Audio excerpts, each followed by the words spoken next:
وإذ قالت الملائكة يا مريم إن الله اصطفاك وطهرك واصطفاك على نساء العالمين يا مريم اقنتي لربك واسجدي واركعي مع الراكعين ذلك من أنباء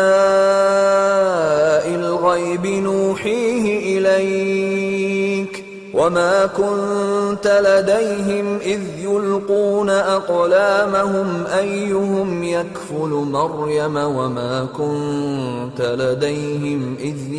يختصمون إذ قالت الملائكة يا مريم إن الله يبشرك بكلمة منه اسمه المسيح عيسى ابن مريم وجيها في الدنيا والآخرة ومن المقربين ويكلم الناس في المهد وكهلا ومن الصالحين قالت رب أنى يكون لي ولد ولم يمسسني بشر قال كذلك الله يخلق ما يشاء إذا قضى أمرا فإنما يقول له كن فيكون ويعلمه الكتاب والحكمة والتوراة والإنجيل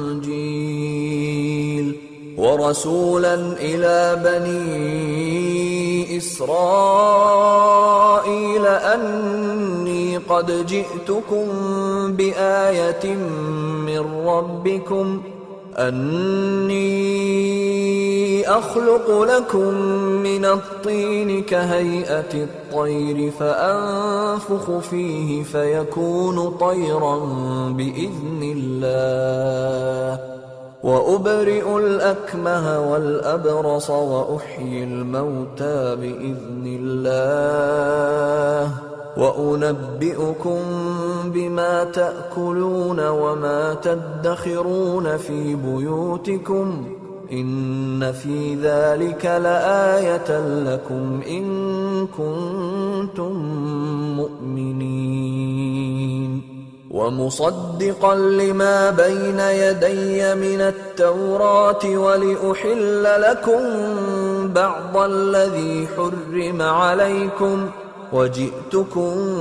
بآية من ربكم فاتقوا الله وأطيعون إن الله ربي وربكم فاعبدوه هذا صراط مستقيم فلما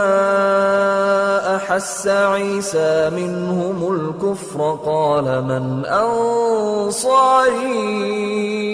إلى الله قال الحواريون نحن أنصار الله آمنا بالله واشهد بأننا مسلمون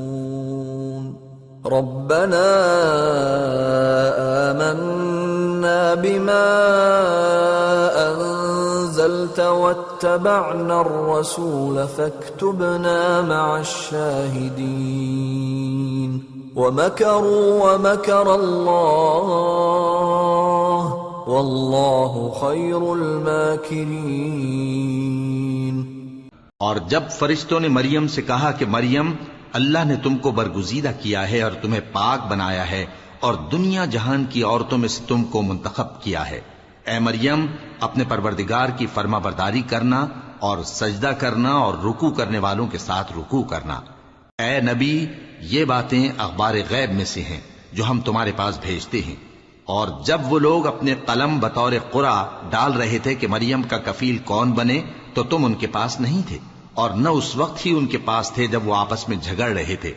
वो वक्त भी याद करने के लायक है जब फरिश्तों ने मरियम से कहा कि मरियम, अल्लाह तुमको अपनी तरफ से एक कलेमे की बिशारत देता है जिसका नाम मसीह اور مشہور عیسیٰ ابن مریم ہوگا،